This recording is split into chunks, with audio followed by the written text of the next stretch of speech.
Hello, and welcome back to another episode of Gameball. I'm your host, Matson Montilla. Today, joining the show is one of Clemson's premier running backs, having success both on and off the field. In high school, he ran end zone to end zone, time zone to time zone, dominating not just one, but two states. At Cherokee High School in Georgia, he was an all-region 7A selection twice, and at Pineview High School in Utah, he was an all-state and all-region selection as he helped lead the Panthers to the state semifinals. He had 3 1,000-yard seasons and surpassed the touchdown record in the state of Utah, leading to him being ranked the number 1 ranked running back out of the state of Utah. An excellent athlete, a musician, an ACC champion, a friend, a son, Clemson running back Keith Adams Jr.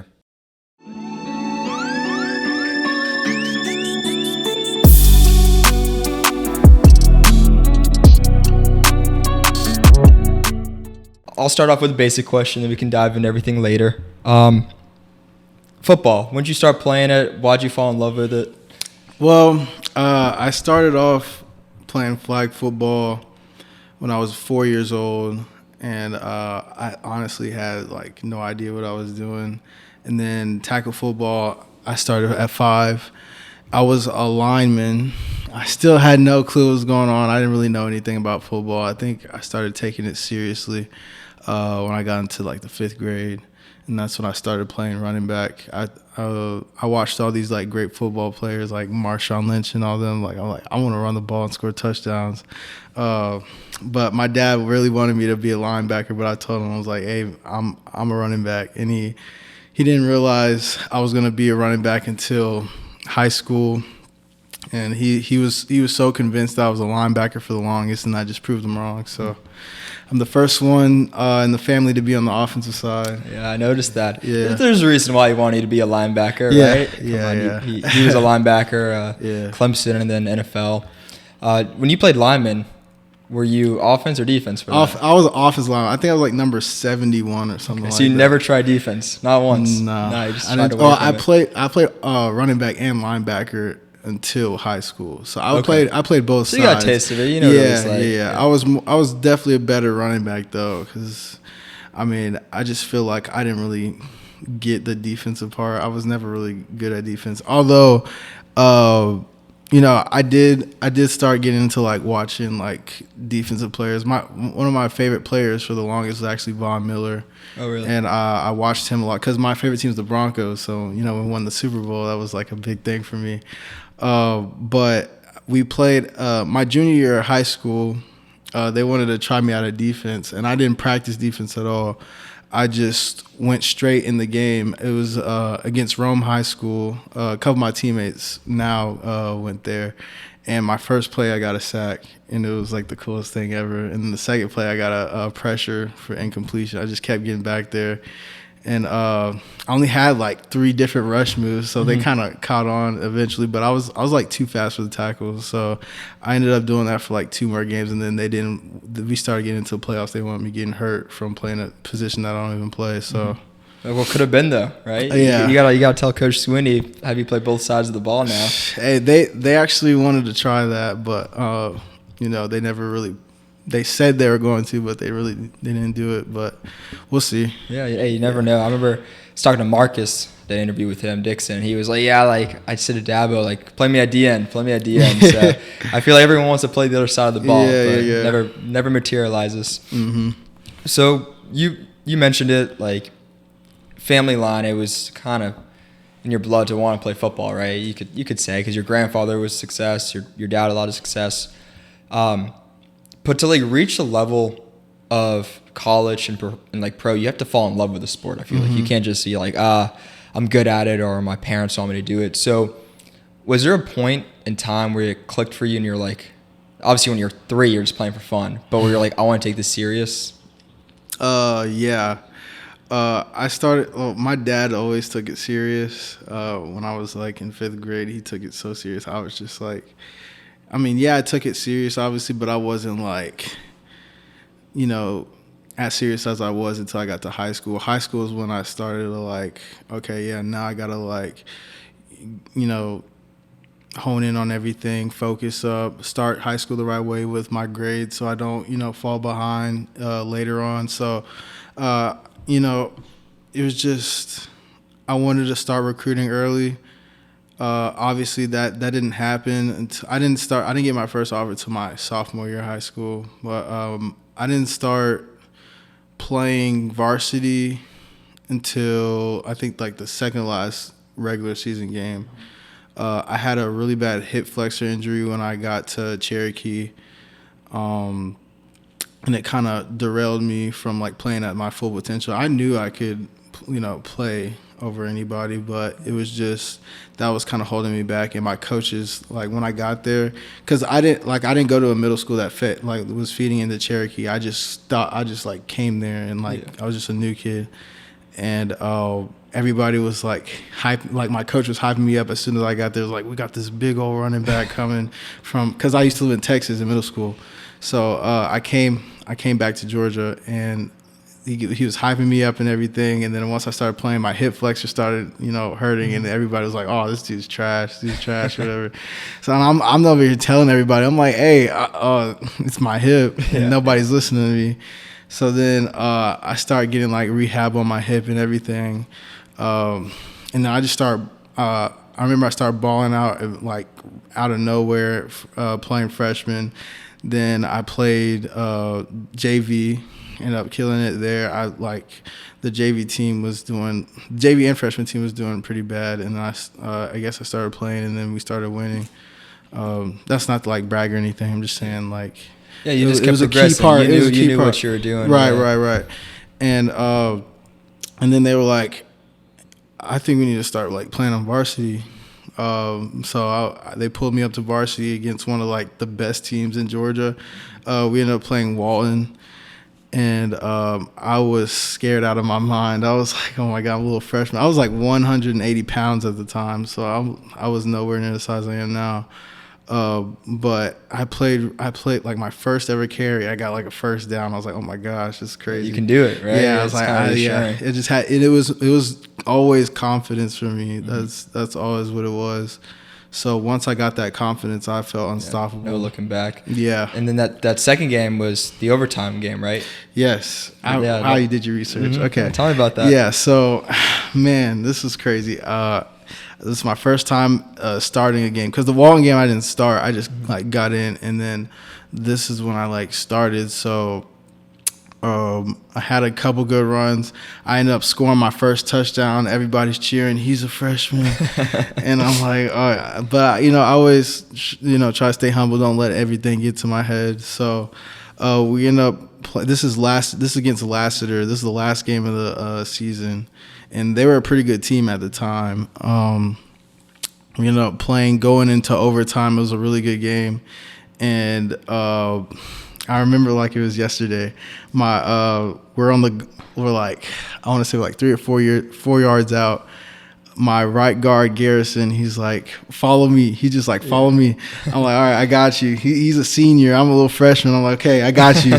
So I ended up getting the ball, in the handoff. I run it in. I scored in overtime. We win the game. I don't remember the exact score, but it was wild. Everybody was going crazy. Yeah. I'm just like, oh my gosh, did I just do that? But it was definitely what sparked my high school career. Definitely, and it's those moments, right? Like the big thing that I noticed is confidence. And first game in varsity, you got the confidence, realizing you get a couple first downs, and then second game, a game-winning touchdown, right? So if you don't have confidence at that point, what's up with that? Yeah, and then I think, the next game we played Lowndes. We got blown out, but I think I was the only one to score a touchdown that game. Oh, really? Lowndes was a powerhouse. Like they scored first kickoff of the game. We were like, oh well. Yeah. Everybody's like, and then it took me literally to jump over the line to jump score. Over the line, I literally had to jump and reach. Like, I can send you the video. It's crazy, but I got to see that. I don't even believe you. I'll show. I got the video. It was crazy, but I was like, that was probably the best team I've ever played since I've been in high school. Well, before we move on, just talking about the talent, like Georgia football, you always hear the stories about, Oh, it's really good. It's next to none. But you played in it. You played 7A at that. Mm-hmm. What were the games like? What was the talent like in those matchups? I'm not gonna lie, Georgia football is very competitive, especially playing teams like 7A schools. There were some like lower schools who were really good as well, but definitely there. And you have your handful of teams who weren't nearly as good as you like think. Georgia football, like not the expectation, Georgia football. But man, playing against Barrett Carter in high school is literally a cheat code. Like you can't win against him. I'm like, dude. But I told him after the game, I was like, bro, I'm coming to Clemson. I'm not playing in college.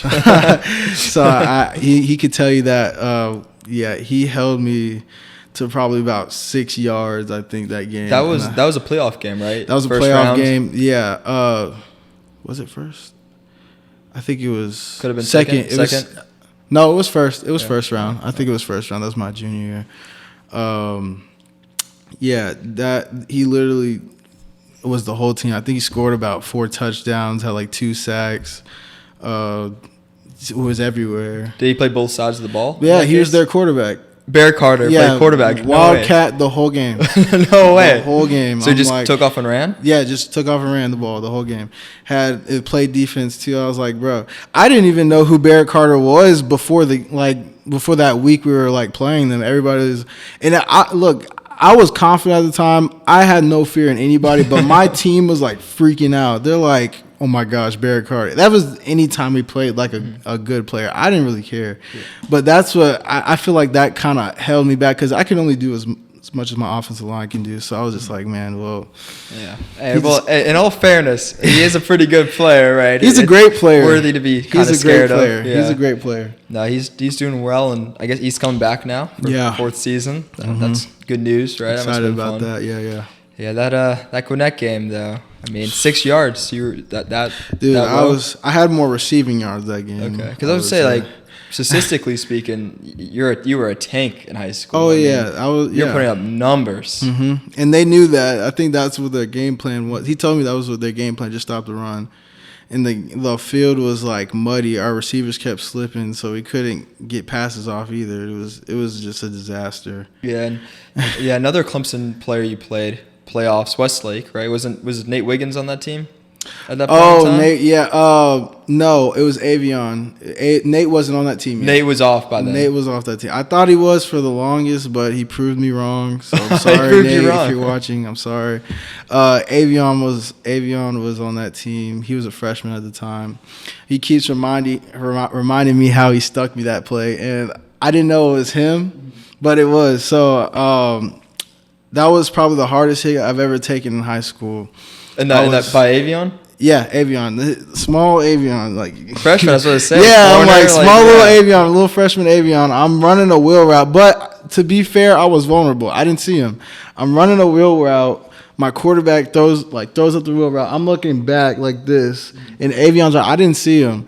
And I just get blindsided. He hits my gut. Yeah. I'm just like, oh man, yeah. My coaches took me out. I didn't even want to go out, but they saw how hard I got hit. I was like, dang. Oh, and that probably added fuel to his trash talk. Oh yeah, I took you out the game. I was still balling that game, but like you got on the play though. I didn't see him coming, so I was just like, hey, well you got the win. So I think that's all that matters. At that point. That's all I can brag about. He always brags about that. Yeah, all the time. I swear, all the time. He'll just keep talking about it. It's funny though, because you mentioned Barrett. You played good relationship with him. Mm-hmm. Avion played, good relationship. Defense side of the ball. Is that just a representation of like Clemson and the team, how tight knit everyone is? Yes, Clemson, Coach Sweeney. He's really big about getting good people in his program, and he really wants to get to know the people that he has in his program, which I really respect, because you just don't want like anybody coming into your building. You want respectful people who have values, and people who value their education. And he's trying to make us into men. He's not just trying to get a championship out of us. He wants to see the progression that we've made as people. And that's what I love about him, is that any other school that you see, they'll, your visits, they'll like, try to hype you up and like make you feel comfortable. But like I hear a lot of my friends that tell me they get like as soon as they get to school they change. When I got to Clemson, nobody's changed. Like everybody's the same, and it's just a home environment, and that's why I love it here so much. Like I don't want to leave here because Clemson is such a like home environment, and I feel comfortable here. Like I feel comfortable and not like wanting to, need to go back home. Does that make sense? Yeah. So, especially because you're from Utah, right? Right. So yeah, saying that alone, that holds some weight, yeah, right? Right. So I mean, it really is comfortable here, and I appreciate him making it feel like that, and I feel like that's very important, and that's why he gets really good recruits. Yeah, and I mean, obviously you're saying this, and that speaks volume. But I think another thing that speaks volume is for any parent, right? Like whether it's another teammate's parents, like they want their kid to feel comfortable. Exactly. And that way, how they know they'll feel comfortable is if they have a good relationship with the coaching staff and who's taking care of you in a sense. And something that I read during your recruitment, your dad obviously did not play for Dabo, but he said that the staff and Coach Sweeney were second to none, and that's what blew him away by it. So I think it does speak volumes that it's not just the kid who's on the visit has to see the glitz and the glamour, but the parents too. Exactly. Yeah. Did that matter to you? Like that you can say what you want because your dad, I guess, played here, so he's gonna want to hold Clemson in high regard. But did it matter to you that your parents liked the school that you're going to and the coaching staff that you went to? Of course that matters. My parents loved it here. Honestly, my dad didn't care like what school I chose. He just wanted me to be comfortable where I was at, and he wanted me to just play Division I football, and he knew I was going to shine wherever I'm at. So, but obviously being at Clemson, that it just adds a little bit more to it because he went here, and he said it's changed a lot since Coach Sweeney has been here. And the culture is a lot different. Everything's more new and everything. But my parents felt really comfortable with Coach Sweeney after he gave me the scholarship offer and everything. So, and having that talk with him in person. So, yeah, that was really important to me. Yeah, definitely. And so when you received your first offer was during your sophomore year. It was after my sophomore year. After your sophomore. After my sophomore year. Entering your junior. Yeah. Getting off what was that like receiving that offer? Oh, man. I was like, well, actually, no. I think it was after my freshman. I don't know. I think it was after my freshman year. After your freshman year? I think it was after my freshman year. So it was Middle Tennessee. That's crazy. Yeah. After your freshman year? Yeah, I think it was after my freshman year. If I'm not mistaken, I can't remember off the top of my head, but I think it was like the summer going to this my sophomore year. Yeah. But yeah, Middle Tennessee called. My dad actually played for Coach Stockstill, and he was the one who like sent my film to him. I didn't even know about Middle Tennessee really, and he was like, "Yeah, I really want him." So I don't think he was allowed to talk to me at the time, but I ended up getting the offer, or was he? I don't know. I think somebody was like talking to somebody else, but anyways, I got the offer, and I was like really excited. I was like, wow, and everybody's like congratulating me. I think a couple weeks later, I ended up getting my second offer to Troy. So that's what kind of started the recruiting process for me. What was it like receiving those first couple? I mean, we'll just start with Middle Tennessee State because it's your first one, right? Oh, yeah. Even if you don't go there, that's got to carry a lot of weight, right? I was so hyped. I was jamming the music. I was like, oh my gosh, like this is like a dream come true because like I've been wanting to play college football since I was, little, growing up playing like NCAA and stuff. That was like my dream. And obviously my dreams go to NFL, but that's like the first step one, to that. Right? Yeah, step one. It's like, man, I have the option to play college football now. So that was just really exciting. It was a blessing. I prayed a lot about it, and I thank God. I always thank God when things like that happen to me, and I thank God. I pray to God all the time. It was just, anything I need, that's who I can always rely on. So I'm really faithful with that. Yeah. How much has, like, I guess, faith fallen fall in line in everything you do, especially with football. Yeah, faith is the biggest thing. It's just believing in things you don't see, even if times are hard, you know. And that's what life is. That's what life is about, having faith, because, you're going to have hard times, and just keeping on, just with all the stuff going around, just keep sailing, all the distractions around you, all the heartaches, just keep going, and my mom always told me, after every storm, the sun comes out. So that's how I have to think about it. Yeah, definitely. I mean, that's a great quote, yeah. Great line right there. Yeah. I guess no matter how rough it gets, it's gonna be okay. Right. Bringing it back real quick to high school, I know it's kind of a bit of a change up. Out of curiosity, you after your freshman year, right? You were picking up steam in terms of just you were playing confident. The coaching staff. I mean, you started, the last game of the season after only playing 3 varsity games. You were picking up, a lot of momentum. So knowing that sophomore year, probably going to start, right? Yeah. How did that, did you flip a switch in your head? In terms, obviously you're working hard, but, this is my time to prove it. Did that cause a lot of change in the offseason? 100%. I never really trained differently, but I would say my dad was, training me when I was a freshman, but he was like, I need to start getting you a running back coach. So we're gonna I started training with Robert Edwards. He used to play for the Patriots. Okay. First round draft. I think it was 17th pick out of. That's big. Hey, that's a big time player. That's what I'm saying. So he trained me hard. I had I learned a lot of new stuff. Also from my actual running back coach, Coach Curtis. He taught me so much stuff to make me a great running back, and I still use, everything they taught me today. Which he doesn't get enough credit for the position that he's in. He deserves to be a college or NFL running back coach. Seriously, Coach Curtis. Yes, Coach Curtis at Cherokee High School. One of the greatest coaches I've ever had, and he's just a great guy. But back to training, it was my dad just kept feeding positivity in my ear, hey, this is your time, you're gonna kill it this year. We're gonna set goals. You're gonna set goals for yourself, and I'm gonna do whatever I can to help you achieve. And my dad started giving me he paid for massages every Friday morning of football games, so I'd get a massage every Friday morning. Yeah. I'd skip my first period class because I didn't have anything first period. Yeah. So I like a little opening period right there. Yeah, I know what you mean. I know what you mean.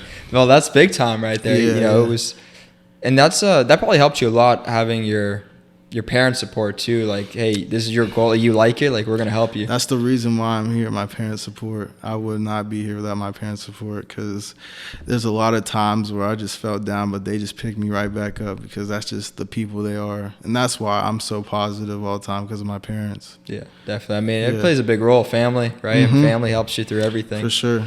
Yeah, so I'm sure that definitely kept you motivated. That's sophomore year. Now entering it. Wrapping it up, you finished with over 1,100 yards, I believe, double-digit touchdowns. Did that meet the goal you set? Was that a big time moment? I think I had the goal of 10 touchdowns or something that year and rush over 1,000 yards. So I just met the goal. Yeah. Being a sophomore, I didn't want to set it too high, but I wanted to reach for it, you know what I mean? So that was a good year, honestly. I feel that our sophomore and my sophomore and my junior year, those are the best 2 teams we had at Cherokee for sure. I was gonna say, I was looking at the records. I went on Max Preps and scrolled through the years before you, a couple years after you, and when you were there with your team, it flipped Cherokee. It brought them winning, success, good records. Yeah. Not just you're going 6-6 or 5-6. Yeah. It was 8-3, right? And so, did you feel you kind of helped flip a switch in Cherokee football? You and your team, really kind of. It made people go from this is a easy win in a sense to we're gonna lose this. Yeah. we had. So I guess I get quote unquote you could say our star players were they called us the Cherokee Trio. It was our quarterback, me, and our receiver. So it was AJ Swan. He plays at LSU right now, and Darius Harshaw. He was like one of the fastest guys in the state, and I think he was like first in the nation in long jump or something like that. Or Really? Second That's big first. time, yeah. Yeah, the dude In the is nation. so fast in the nation, yeah. And he's a little small dude, skinny, but he's fast. Yeah, we were like everybody in the state knew about us, and I think that's why like Barrett's team was like we got to stop that because I think the running game complemented the passing game a lot. So that's really what it was. Our offense was like power, like we were just killing everybody. Our defense was good as well too. We had some good defensive players.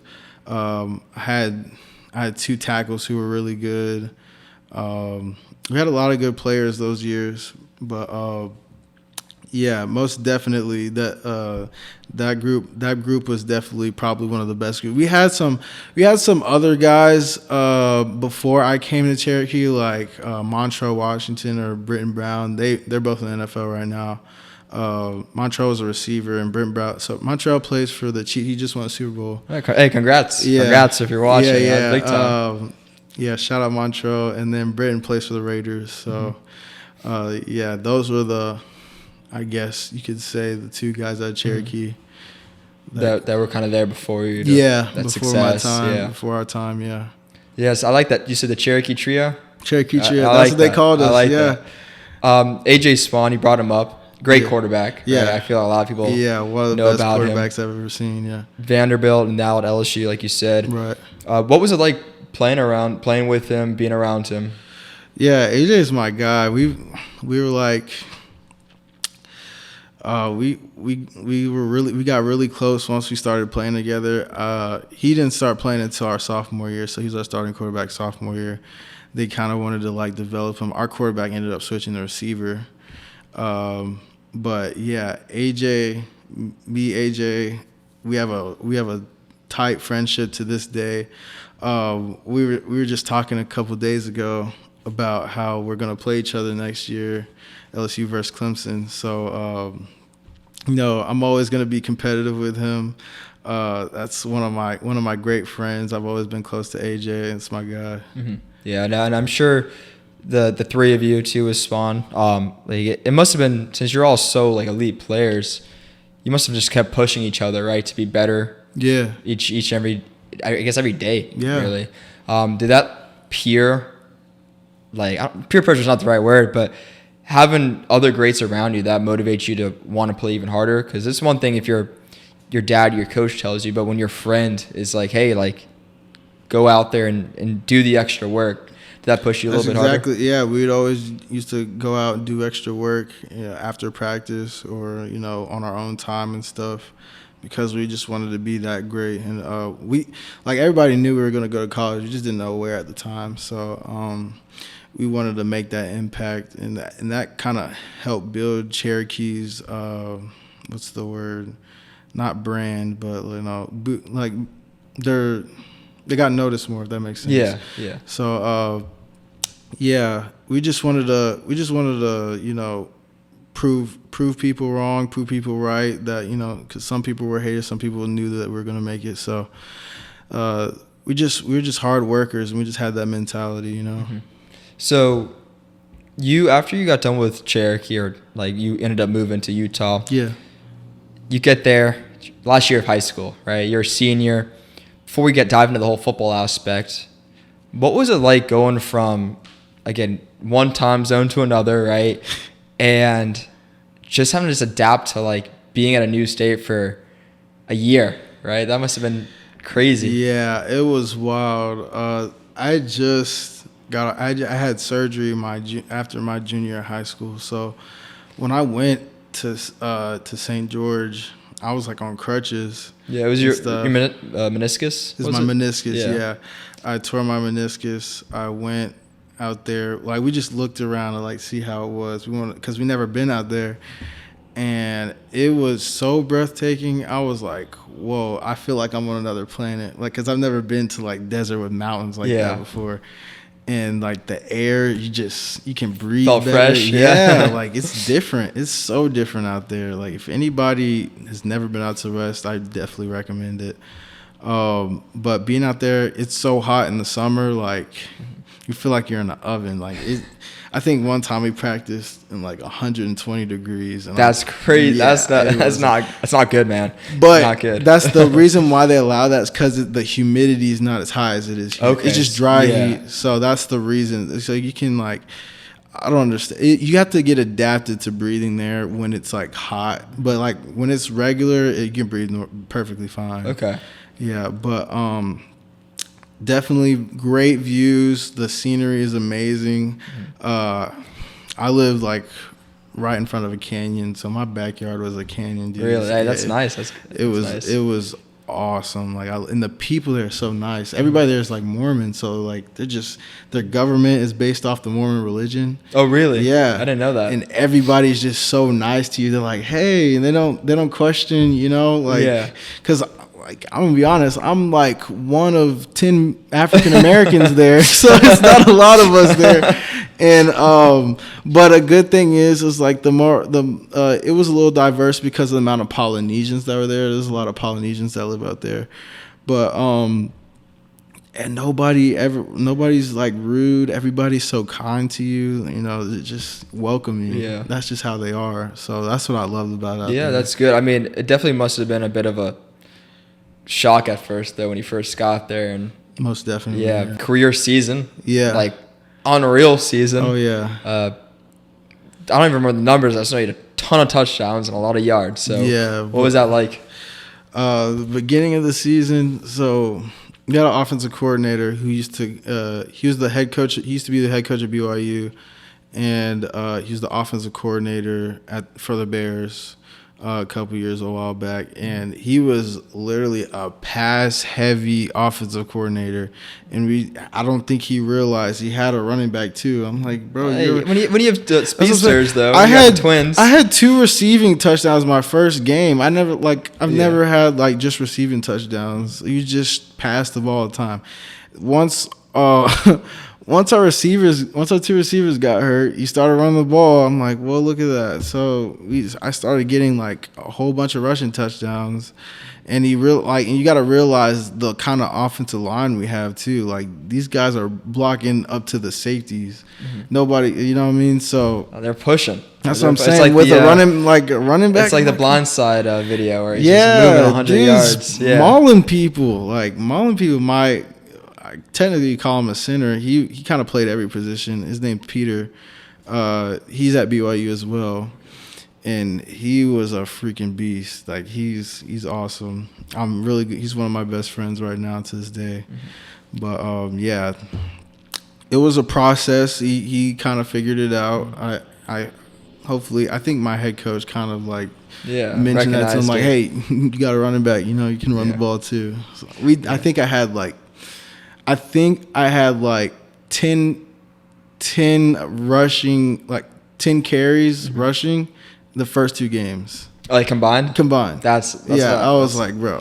when you got Keith Adams in there, come on, you got to run the ball a few times. Yeah, I had something like that. I'm like, geez. Yeah, so did were the McKinsey twins playing? Like, were they healthy when you were playing, or were they out? Yeah, they were. So.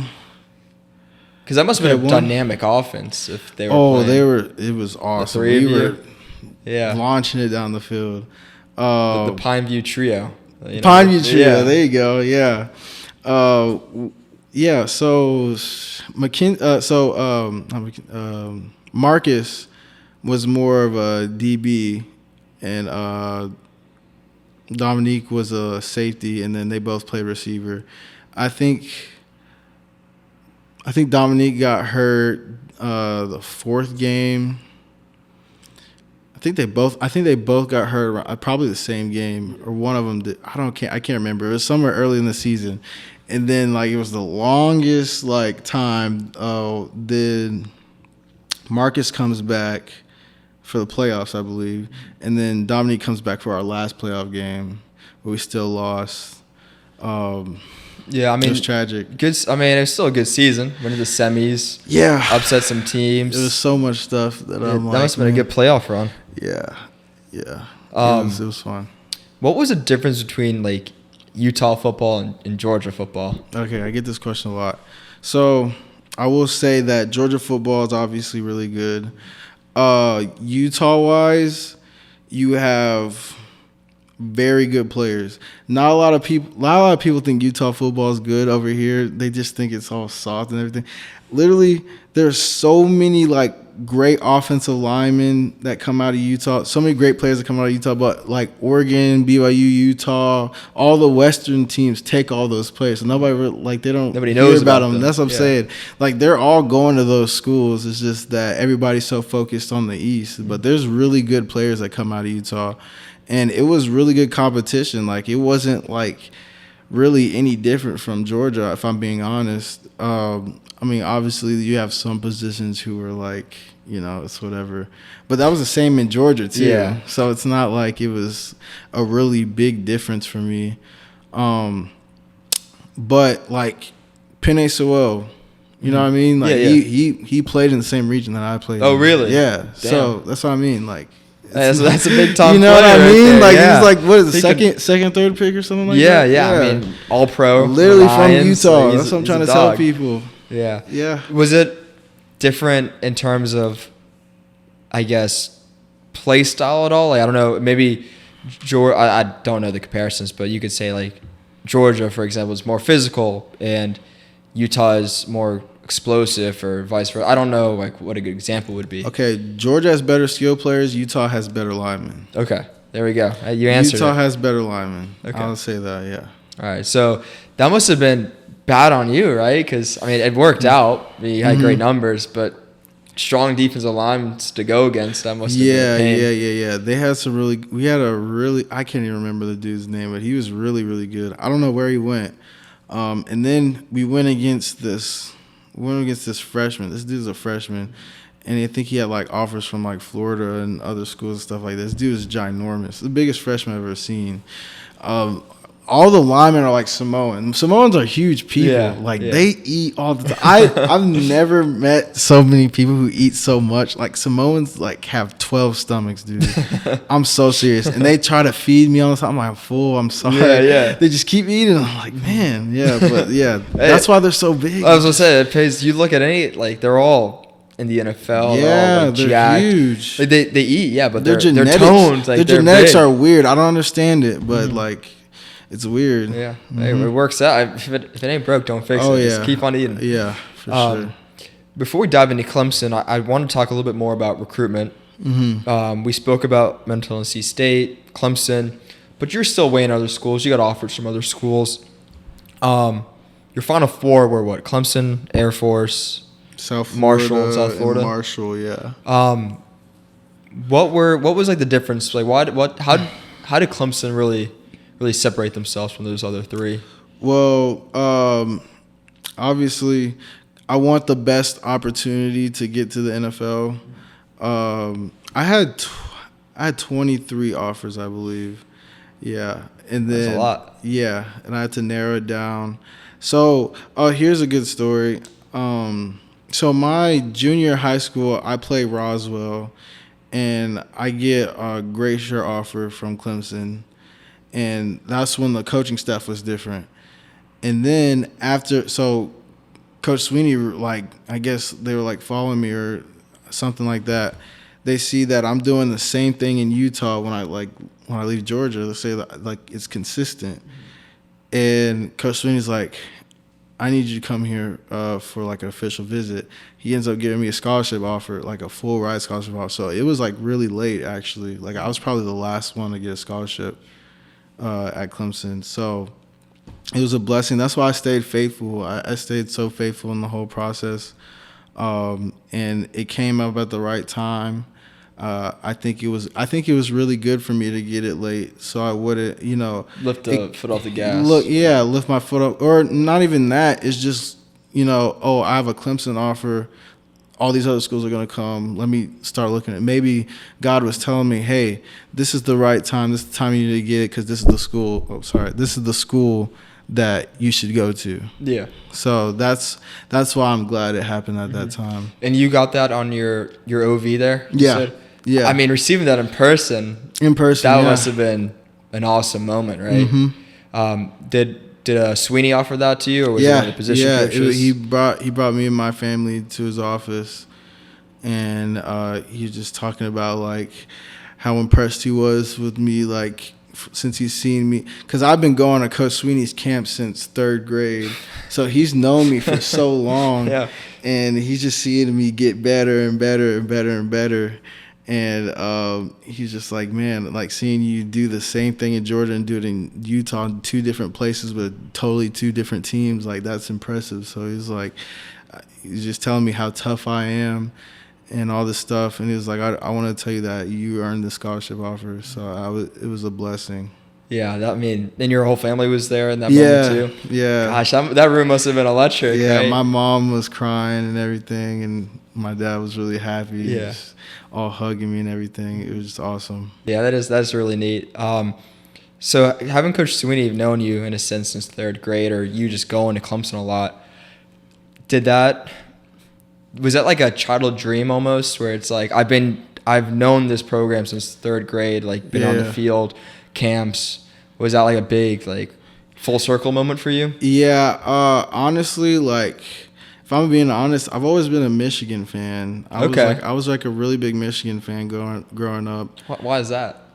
I don't know. I guess playing the video game, it just kind of stuck with me. Yeah, Denard Robinson. I've always been a Broncos fan. My dad's never played for Broncos. My granddad's never played for Broncos. It just, I'm not gonna go for the team. I don't have to go for the team that my family played for.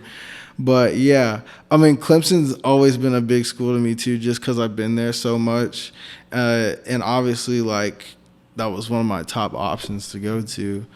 But like I always that's another thing why I'm glad Clemson offered me late and I didn't get recognition from a lot of other bigger schools, is because like I would have been focused on probably so many other schools instead of Clemson if I didn't get it late. So yeah, that makes sense. It's funny to mention you're a Michigan fan. I grew up a Michigan fan. Oh, really? A big Michigan fan. Yeah. A lot of pain. When as soon as I switched over to Clemson, it's like Michigan's won the Natty, going 3 straight. I'm like, come on. Like, was it me? Like, was it me? Like, come on. It's awful. I love those teams. Denard Robinson. Where are you from? So I'm actually from Greenville. Okay. Like about an hour up the road. Okay. But I had some family that went to Michigan, like for school. So it was like, hey. It was kind of like in the bloodline, so I grew up a fan, and it was brutal. I remember that the Jadeveon Clowney hit, right? Everyone heard that one. I go to school the next day, and everyone's like, look at the Michigan kid. I'm like, damn, that's funny. Helmet flies off. I deserve it, but that was brutal. Yeah. But a lot of bad moments with that program for me. Oh, yeah. That Michigan State game where the punt was blocked. I don't remember that. And they came back. It was tough, man. But congrats on the national championship, right? But I hope we'll see what happens with that. For sure. It was definitely a tough stretch for me. I'm sure it was. Yeah. I really liked watching Jabril Peppers. Oh, he was my favorite. Yeah. I wish he won Heisman so I know. bad. I was like, man, this dude needs to win the Heisman. He was really good. That's what I loved wating. Yeah. I mean, I loved when he was in at running back. That's what I'm saying. At running back, I was like, man, this dude plays every position. Yeah. So they had some guys there. I remember I like Donovan Peoples-Jones when he was there. Yeah. Nico Collins. Yep. Yeah, I remember they got some dudes, and all their running backs were great. I don't know if you remember those guys, like Chris Evans. Yep, Chris Evans. Yeah, like you name somebody, I loved him. Yeah, Jake Butt was my favorite though. The tight end. He was the. I seen him in the NFL. Yeah. He's in it. So he was at Michigan for 3 years. He won the Mackey Award, so like best tight end. Oh wow, okay. He was really good, but then during a bowl game, I want to say, or his last regular season game, he like got injured, so he fell in the draft. He was special, man. Like you should watch some of his highlights. I loved it. I loved it. Will. He was fun. But I don't even know where to begin now. So Clemson, you get there. You're with your recruiting class, your teammates. What was it like adjusting to Clemson and being there? It was an adjustment. Where do I start? Living on my own for the first time. I bought a car right when I got to, like, a couple of days after I moved in, which was cool. And then seeing my parents leave, I'm like, well, I'm on my own now. It was crazy. I think I've always wanted to live without my parents, get a responsibility for myself. And having a schedule and having a time manage was like the biggest thing for me. I think I've only been late to one meeting. It wasn't luckily it wasn't a team meeting. I think it was like a running back meeting, and I think I set an alarm, but my alarm didn't go off. Yeah. To like go, and I wake up with a call. I'm like, oh my god, your heart just drops. Yeah. Like, oh no. And I was like rushing. I was over here panicking. I'm like, oh my gosh, but it wasn't that bad. So. You needed a better excuse. You could have said I'm just glad it was. If it was a team meeting, I would have been screwed. But yeah. I'm glad it wasn't. So. Yeah. So that's a pretty big deal, like showing up on time. Yeah, showing up on time. But I'm adjusted now. Mm-hmm. Like getting like everything's put together. After your freshman year is like really easy. Like going after your freshman routine. Year. Yeah, or I should say first semester because like. I'm a sophomore now, so yeah. But yeah. So I'd say fall camp was probably like my first fall camp was like oh my goodness, I don't even know where to start. It was like so like depressing. I was like, oh. Why is that? It was so stressful, like learning all the because I wanted the playbook earlier. I wanted the playbook a lot early because I knew this was going to happen. I was like, I need to study this stuff or I'm going to like be behind everybody, which happened. And the playbook with Coach Streeter was a lot different than the playbook now. This playbook's a lot easier for me. Yeah. That one was so complicated to me. And like learning all the new terminology, coming to college, everything was new to me. So like getting in there was like I was not like again I wasn't confident. You know what I mean? I wasn't confident in the plays. The difference between that and high school, I was confident in the plays. In high school, I just wasn't like really confident myself because everybody's bigger than me. Mm-hmm. So that was the difference. If I have confidence in everything I'm doing, I'm an amazing football player. And but yeah, that's really what it was. Fall camp, it was a struggle for me. Like the sleep schedule, like being there all day. It's hot outside. I'm here. Oh, it's crazy, but I got through it. Mm-hmm. So was that your big? Because I always ask, like, because it's never the game. It's always like, what's your big welcome to college football moment? And it's never playing, taking that first hit. Was that your real like? Yeah. In it moment? For sure. Yeah, I can imagine. I was just like, oh my goodness. Mm-hmm.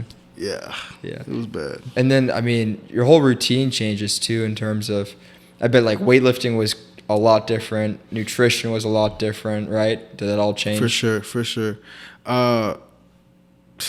I've always been pretty strong. I never, like, I'm not gonna lie, like, I don't know what I'm lifting. Yeah. My teammates will tell you that too. I just lift what they tell me. Yeah. They put it on there, I lift it. I don't like.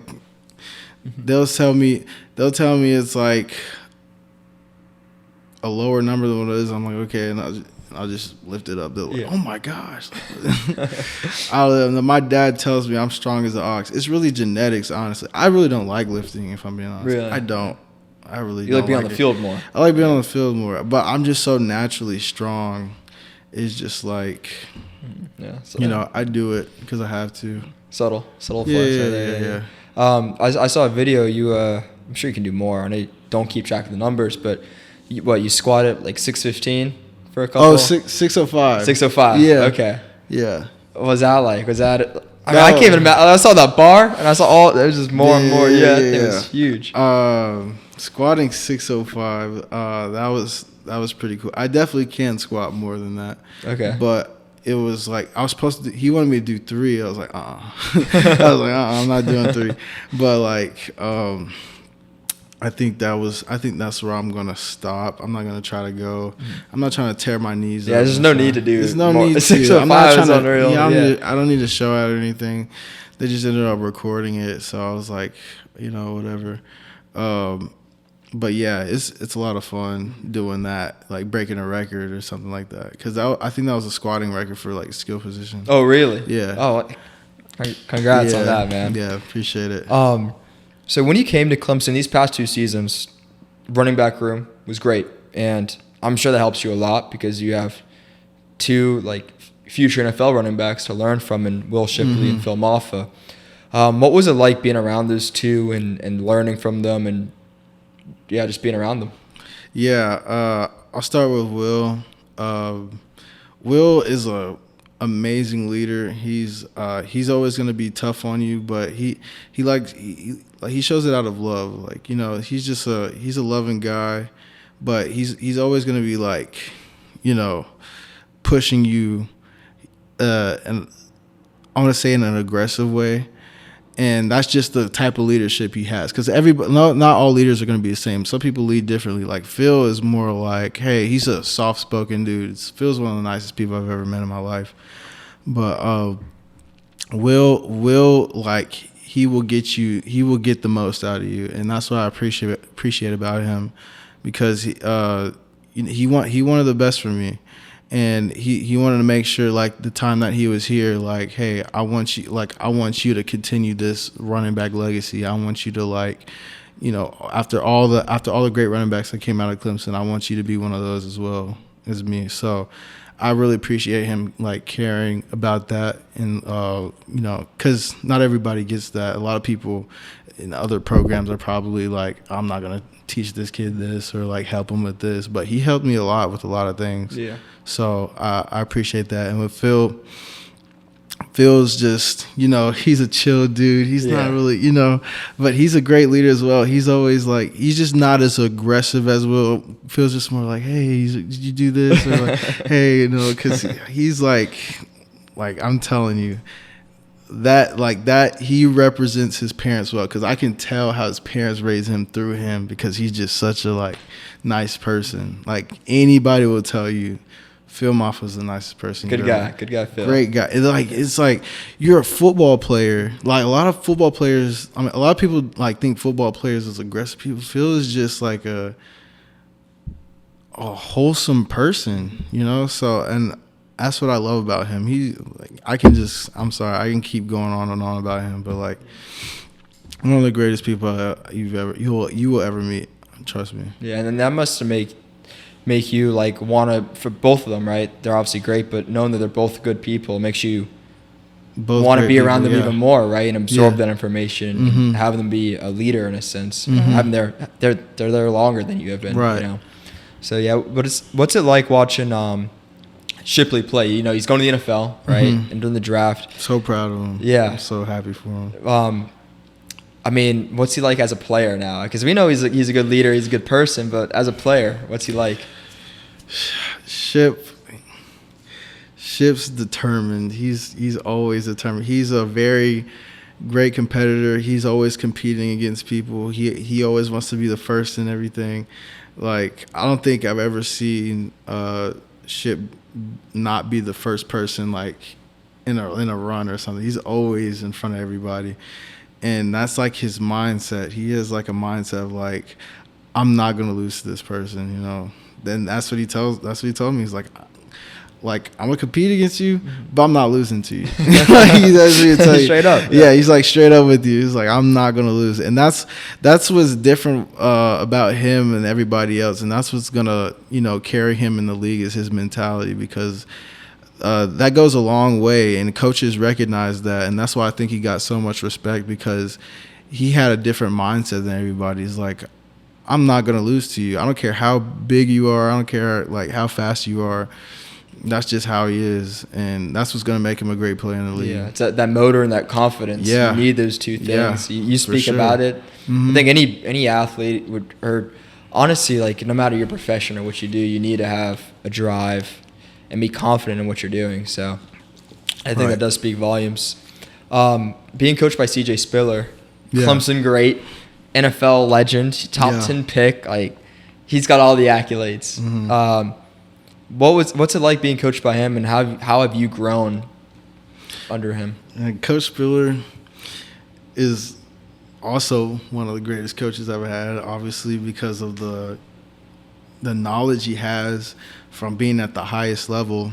Like, now that I think about it, it's like, man, I've been coached by 2 first-rounders at this point. Yeah. You know, so it's not many people can say that. That's what I'm saying. Not a lot of people can say that. And he's made me better as a running back for sure. Coached me on different things. You know, whether that's learning how to look at the second and third level, not just looking at the defensive lineman. You're like playing a cat and mouse game with linebackers now. So I've been starting to learn that when I was a freshman, and now I'm kind of getting to master that now. He's a great coach, but he's also like a great mentor. He gives daily devotions in our meeting rooms, and a lot of coaches don't do that. You know, a lot of coaches could be like, I don't really care about this, but like I said, Coach Sweeney gets great people in his program. He's not about just football. So, and Coach Spiller is one of those people. He's one of those people who are like, I care about my players. I care about who I'm coaching. I want them to be great people after football. He cares about our grades more than anything. He always talks about our grades. He's like, I'm not putting you on the field if you don't have good grades. I want you to graduate. He's like, the most thing I want you to do is graduate. If you go to NFL, that's great, but your education is the most valuable part of getting out of college. And he wants us to be close with God. He always talks to us about God. He talks about how he prays every morning before he comes to work. Just a great man in general.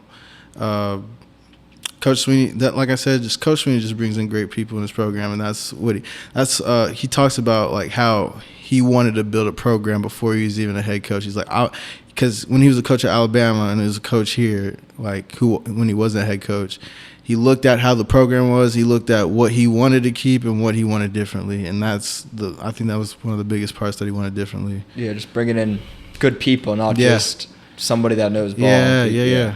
Mm-hmm. I mean, that's a thing too. It's, again, you want to listen to somebody who knows what they're talking about, sure. But if they're not a good, first they won't, help you grow as a person. But second, that's just not somebody you want to be around. So I think it is very telling that he brings in the right people. And I mean, that's awesome that you said Coach Spiller, he gathers around people for devotion and everything.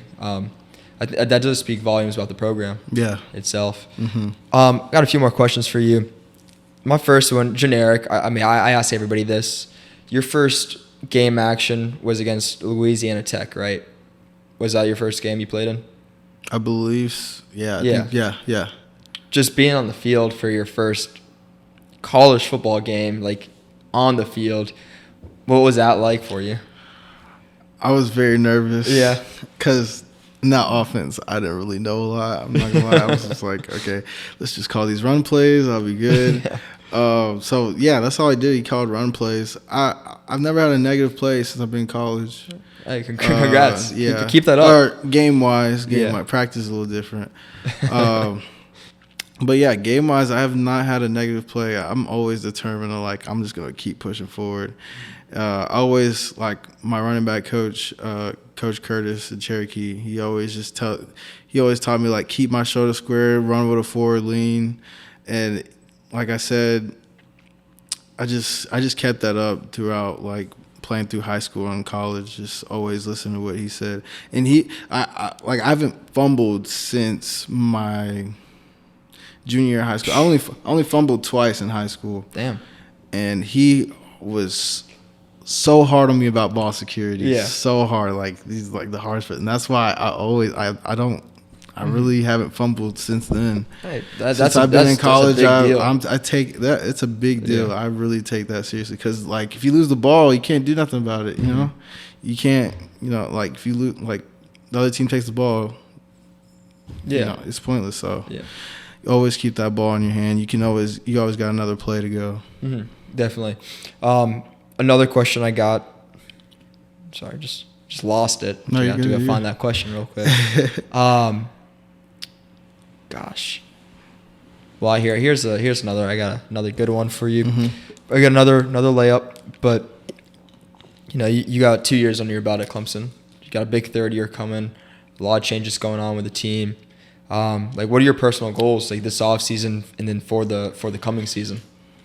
For this off season, I will say I've been working on getting a lot faster this off season.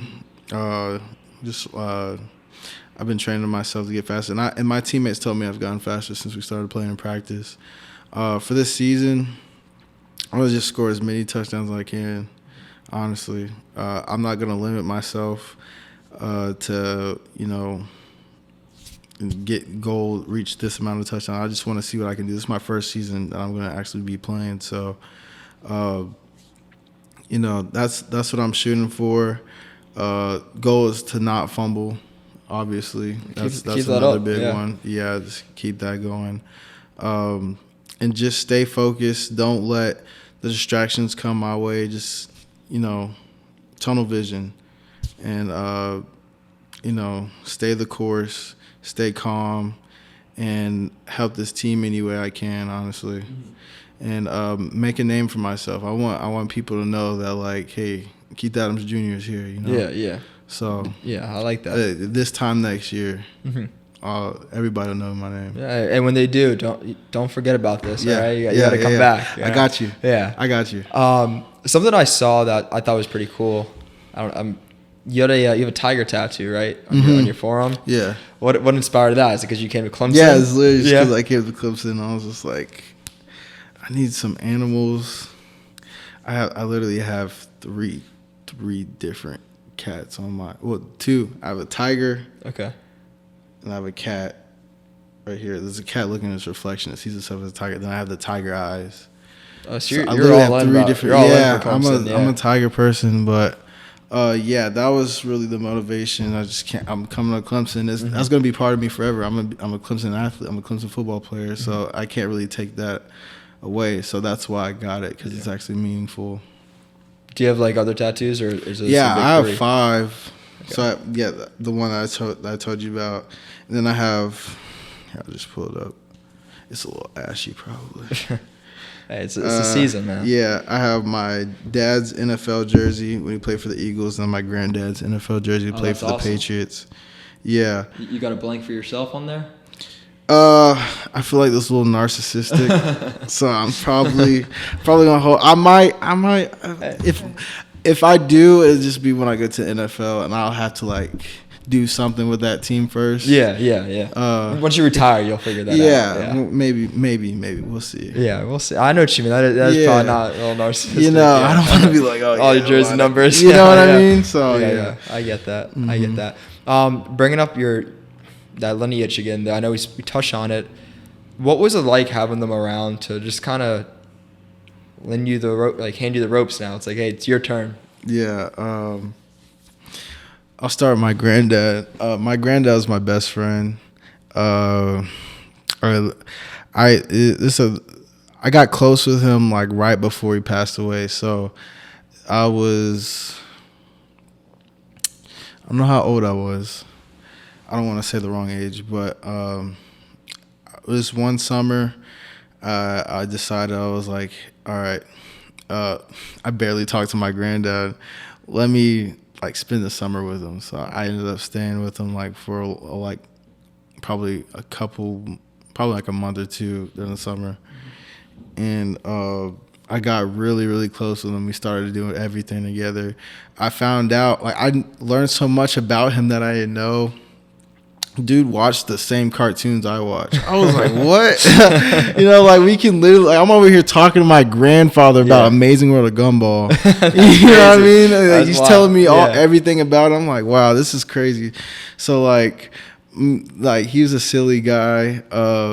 He was awesome. Probably the strongest person I've ever met. He was just jacked. He showed me I think a picture of him like lifting like 800 pounds or something like that. I'm like, geez, like bench. I'm like, bro. Nah. Yeah, this dude, his chest was huge, just jacked. But he loved to work out. Uh, when I was with him, he would tell me, because my dad always like put a lot of pressure on me. He just like, because my dad and my granddad, they weren't like together. Like my dad, my dad was 5, my grandparents got divorced, so he wasn't always like with my granddad. So I think my granddad was like, all right, I'm gonna like treat this a little bit different, like with my grandchildren than my actual son. So he was always so nice to me. We had a great relationship. And my dad and he started to get a great relationship with my dad because they weren't as close as they were when they were younger. So being with them was always so fun. I used to make my granddad ice cream every day because he'd always want me to make ice cream for him and stuff. So yeah, that was awesome. And then my dad was always hard on me. He's probably the loudest person in the football games. Always coaching me up, coming in at halftime. Yeah. But it was for a good cause. And, Tough love, right? Tough love, yeah. When I think about it now, I'm like, man, what if my dad wasn't there to push me? Like, what motivation would I have? Like, he was there to motivate me, Yeah. And my mom didn't like really know anything about football, so like, yeah. It's like good cop, bad cop, right? Yeah. But she, I mean, now she's like knows a lot about football since she's been around it so long. But she's got some good teachers. That's what I'm saying. Yeah. So, my dad, he has the mindset of a linebacker, so he knows what a running back's thinking. Yeah. So what I mean? He's telling me. Dynamic That's what I'm saying. He's telling me how the linebacker's thinking, so I know what to do with them. So that's another thing that helped me. He's just always a good teacher. My dad is he knows a lot about football. Like he knows at the back of his hand. So yeah, that's what I could say about that with football wise. Yeah, no, that's great, and it's cool. I mean, it felt like you really that effort you put in to reconnect with your grandfather brought everyone together in a sense too. So I mean, no matter how young you are, you never know the impact you can have. Right. That's awesome. That's great to hear. And then just looking back at what you said about your dad, I'm sure he kind of taught you how to be physical too, and both of them obviously that's a role. But I read your nickname's Hammerhead, so I'm sure that's from your dad a little bit. Oh yeah, the physical part. That's the thing. So being a running back this big, I know that they don't, and I'm shorter, so I'm not like a tall compact, running back. Yeah.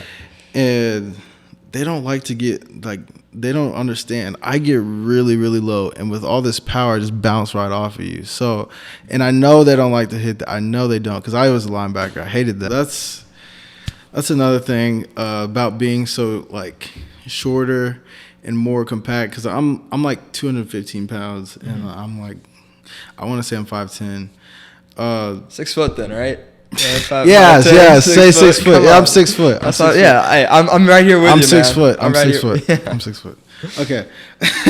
Anyway, so well, I know that like defensive players don't like to hit like lower, they want to just like they want like bear hug you, right? Sorry. No, you're good. They want to like grab you, and I'm just like, all right, I'm gonna use that to my advantage, especially cold games. When it's cold, it hurts really bad. So I'm just like, yeah, this is what I need. So this is what I used to do in high school, especially. I used to like hit them early, and then they'd just be scared to tackle me and just stiff arm. Yeah, I like make that. A move. That's a good mentality. Like, yeah, that's just the kind of secret behind it.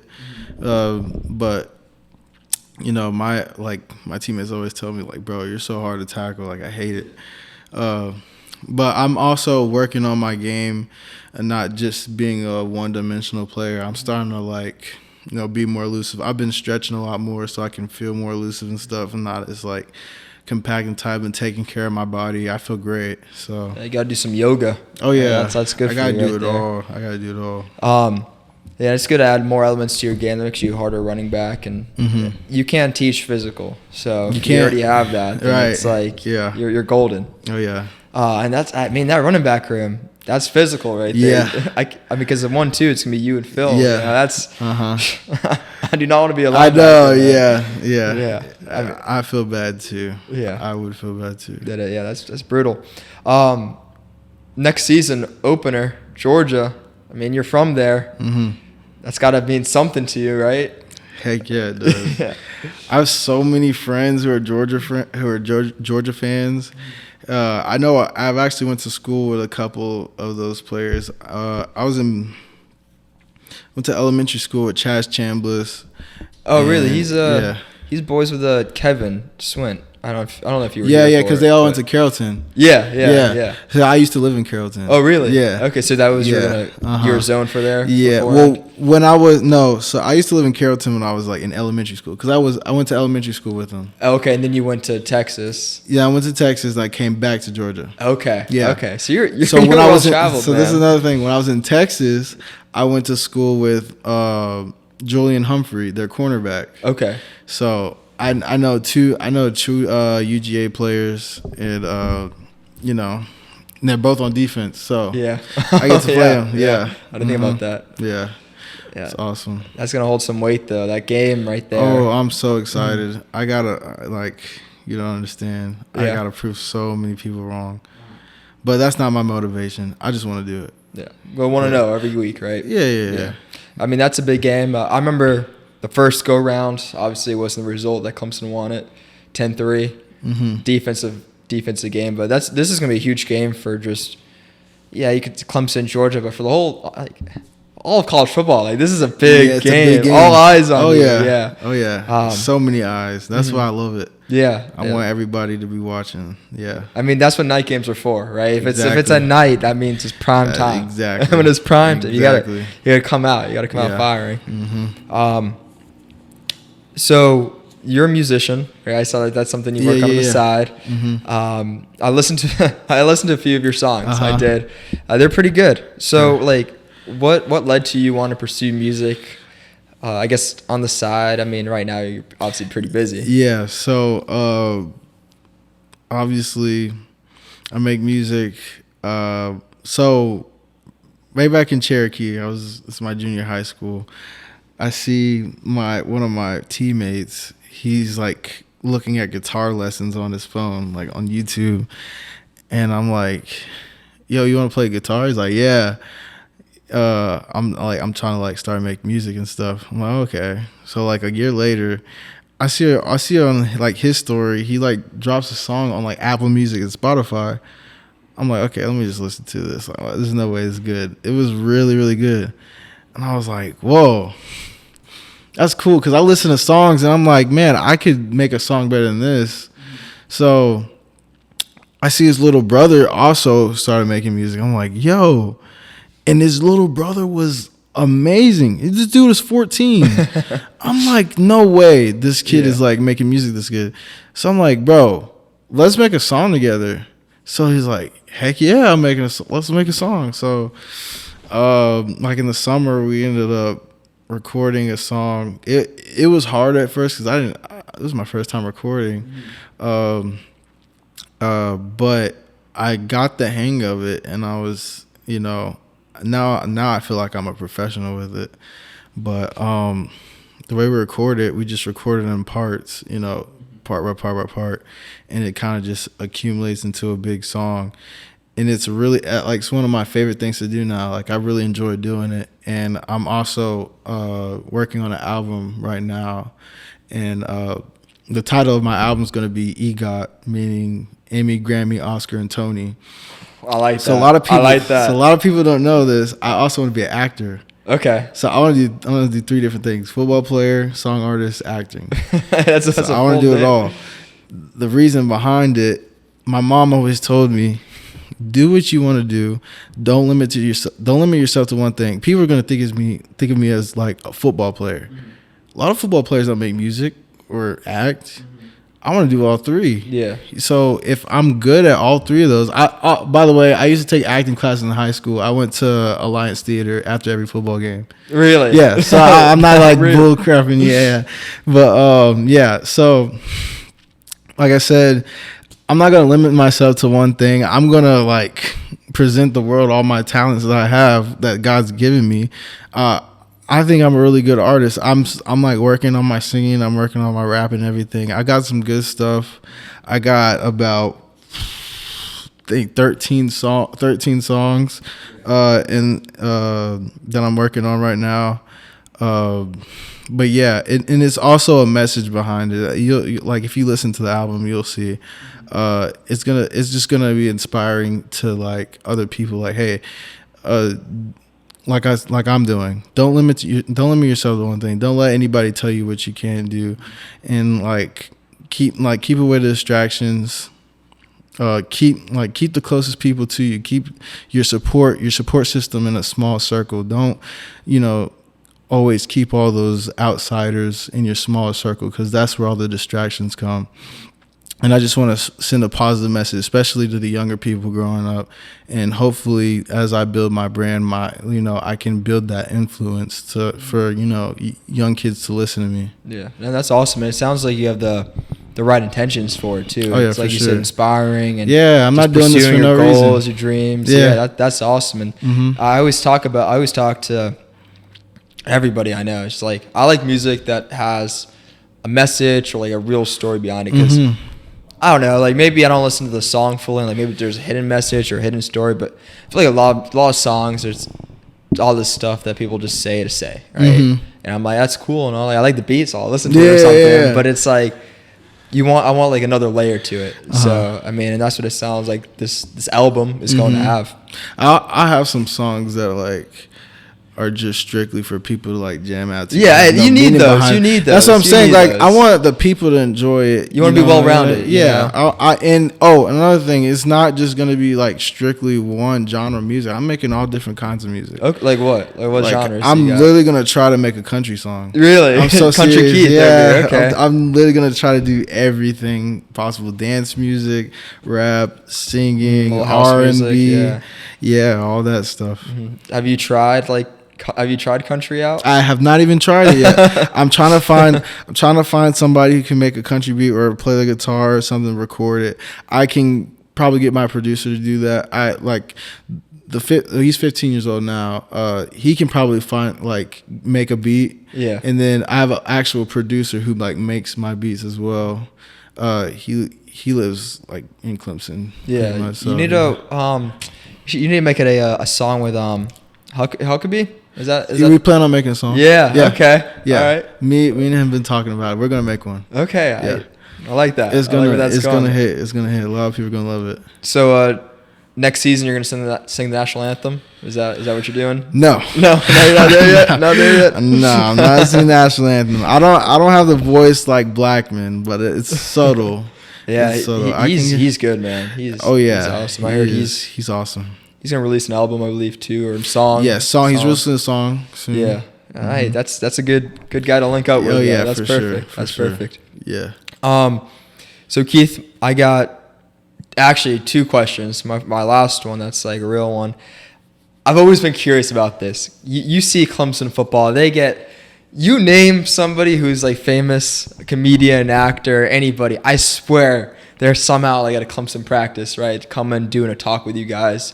You're meeting a lot of great people. Who's been your favorite, I guess, person that you've met who's of that caliber that's come in? I know Mark Wahlberg was there at one point. I met it. We actually did an event with him, so I met him there. Okay. But I know there's a ton of guys like that. So I'd have to say Eric Thomas. Okay. Eric Thomas, motivational speaker. He was awesome. I have his number. I'll text him every now and then. So it's really cool to have that personal connection with him. Also, Desi Banks. Oh, that must have been great. Yeah, Desi Banks was all. That's when I first got here, so I was like, "Whoa!" Like you're not getting that elsewhere. I just met Desi Banks. Yeah. So that was really cool. I took a picture with him. It looks so bad, but like, it's whatever. Dig that out the archives. I got a picture with him though. Yeah. So. Hey, talk to him too. And I got a picture with Eric Thomas too. That one looks better. Yeah. Wait, you got a picture of both? Yeah, I got a picture of both. Conversations with both of them. Conversations with both of them. I mean, and then there's some like weird, or not weird, but you had the who was that? I don't know his name, but didn't you guys have a guy who like could predict what you're thinking? I don't know if that was when you were there. Maybe it was before, but I remember seeing a video where like RJ Mickens, he was thinking of like his middle name or something. The guy's like, "Oh, I know it." I don't know. No. RJ, that was different. That was the magician. Yeah. And the bowl game. Was that? Are you talking about the bowl game? Maybe. I just know there was a video. I knew it was RJ, and it was RJ. Like, he was thinking about something. He was thinking of Young Thug. Okay, yeah, that's what it was. That's what it was. So this is the bowl game in the Gator Bowl, and he was like, "Don't tell me who it is." He's like, I can't remember how it went, but he was like, I don't know how he did it. He was like, Young Thug. I think he had to whisper to somebody. And they didn't say anything to him, and he was like, okay, I guess he asked him a couple questions, and it just guessed Young Thug or something. Yeah, those videos blow my mind. Like I mean, I feel like you see that anywhere. I don't know how he did it. I watched the whole thing. Nobody told the magician anything. I was like, what the heck? Yeah, that was crazy. Yeah, so that stuff is crazy to me. Keith, I mean, I really appreciate it. My last question I got is like, if there's one thing you would want somebody to know about you, what would you want that to be? I would want y'all to know that I'm a really positive person. I love to, inspire people. I want to like send a message to everybody that like I'm not just a football player.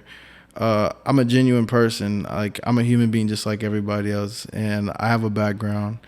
And I just want everybody out there to spread as much positivity as possible.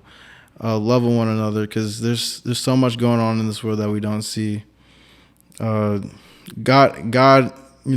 has blessed us in this country with so many different things, and we take it for granted. There's so many countries suffering right now, losing people in tragic ways, and I have to think about that. Like, so many people like starving out there, and you just gotta thank God every day that like you are blessed, and one day I hope to help people who are struggling with things like that. But I'll be working on that as I get older. I'll be praying about it. So that's pretty much it. Well, Keith Adams Jr., thank you. I appreciate it, and great conversation. I mean, this was awesome. You're a great kid, humble, and pretty good at football, music, acting, you name it. Like you got it. So I appreciate it, man. Thank you. I appreciate you. And thank you guys for watching. This was another episode of Gameball. I'm your host, Matson Montilla, joined by Keith Adams Jr.